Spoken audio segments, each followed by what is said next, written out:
Thanks for staying with us. Welcome to News Across Nigeria on Channels Television. I'm Joke Rogers. Coming up on the program,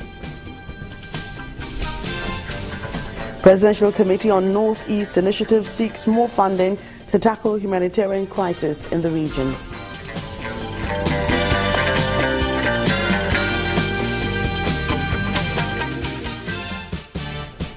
Police in Kaduna recover over 100 cattle and sheep from rustlers.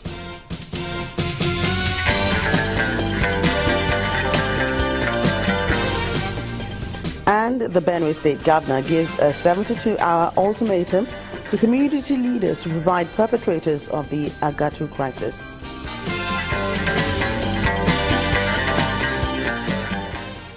We begin in Abuja, where a source in the National Assembly has confirmed that Senate President Dr. Bukola Saraki has led a 4-man legislative team to visit President Muhammadu Buhari, who's currently on vacation in London.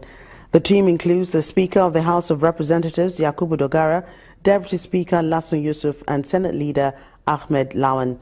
They left for London this morning to meet with President Buhari, who has extended his vacation indefinitely to attend to his health.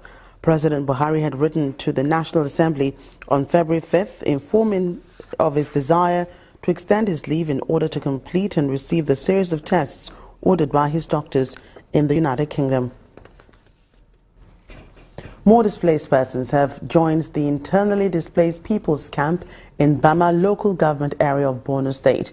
The 358 new arrivals were collected by the army during operations in remote villages around Bama. The group consists of 21 men, a young boy, alongside women and children. Officials of the UNICEF-controlled healthcare center at the camp say so far 2 leprosy cases and measles among children have been diagnosed. Among the new arrivals, 20 children are also suffering from malnutrition. More displaced persons are expected to surface as military operations progress. Meanwhile, foreign aid and commitment to the plight of internally displaced people has continued to dwarf the government's effort over the years, and this is coming from a member of the Presidential Committee on Northeast Initiative, Senator Ali Ndume. Senator Ndume believes the 45 billion naira allocation in the 2017 budget for intervention in the Northeast is inadequate.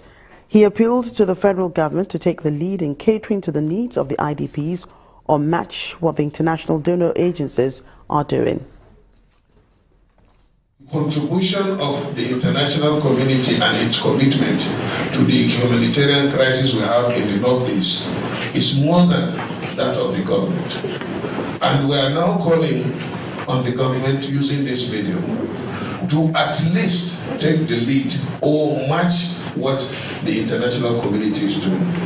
Your Excellency, so far now, the humanitarian response plan under what we call the United Nations Office for Coordination of Humanitarian Assistance is budgeting $1.05 billion for 2017.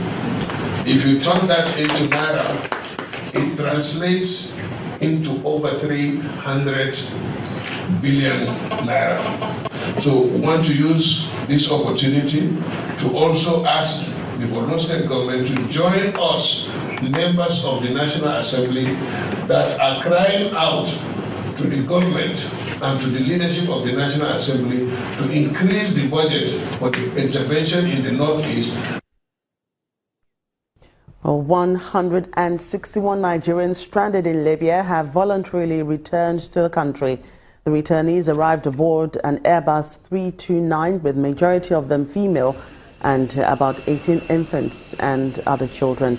The journey was facilitated by the International Organization for Migration after the federal government asked for its assistance following the confirmation that some Nigerians were willing to return after a certain video of killings in Libya had circulated in the media.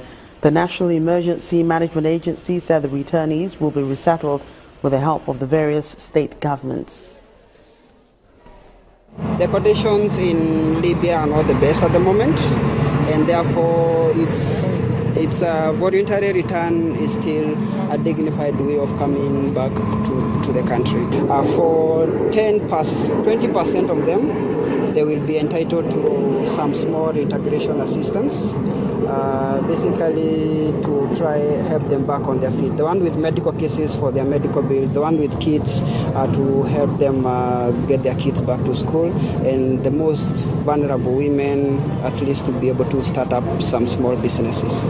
Some of our state governments are beginning to rise up to the occasion. Around us, licensing officer of Edo State Licensing Office in Lagos, who has been sent here by his governor through the effort of the Senior Special Assistant to the President on Foreign Affairs and Diaspora Matter to ensure that these citizens are not just received, but they are well catered for after getting to their various destinations. So our is to do a proper profiling, ensure that these lists get to various state government concerned, and we follow it up from there. Well, policemen in Kaduna State attached to the Operation Yaki security outfit have recovered over 100 animals from rustlers in Chikun local government area of the state. Coordinator of Operation Yaki, Yakubu Yusuf, told newsmen that the cows and sheep were recovered during a raid in Sabungaya following reports from the public concerning the activities of bandits. He says some of the animals were stolen from Kano and Niger states. It is something very appreciating, especially to the security advisor of Kaduna State government, where all efforts made towards recovering these cattle are done through the procedures. One of our center in Kaduna State again, we are going to, on behalf of the state government, the committee is handing over a total number of 114 cows and then 43 sheep to the owners. This operation was conducted by our men in Sabon Gayan, that is in Chukwu local government.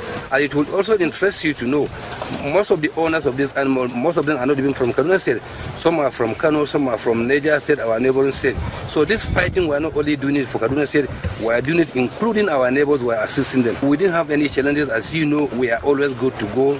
We have the men, we have the capacity, and anytime, anywhere there are information about the recovery of animals, we go there and we make sure that we rescue and we recover them and then hand it over to the owners.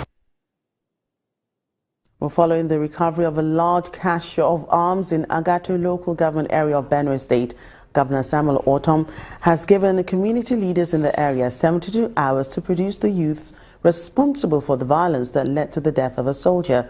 Governor Ortom gave the ultimatum at the government house in Makodi during an exhibition of the military hardware recovered by the 72 Battalion. He warned against the return of violence to the state after the success of the amnesty program. This is not acceptable. How can you murder someone who is providing security for lives and property for your kinsmen? It is not right. And this government will do everything possible within the law to fish out these youths, this militia group, and ensure that they are sanctioned according to the law. I joined the Nigerian Army to give an ultimatum to the Agatu people who were here with me, the traditional rulers and other stakeholders, and promise that within 72 hours they will produce those youth that perpetrated this. They cannot go free. They will not allow them to continue. But I want to assure the people of Benue State that we will continue to do our best to provide security for lives and property. Coming up on news across Nigeria, the Ekiti State Governor Ayo Fayose raises an alarm that the state's January allocation is being withheld by the federal government. That's in a moment. Please stay with us.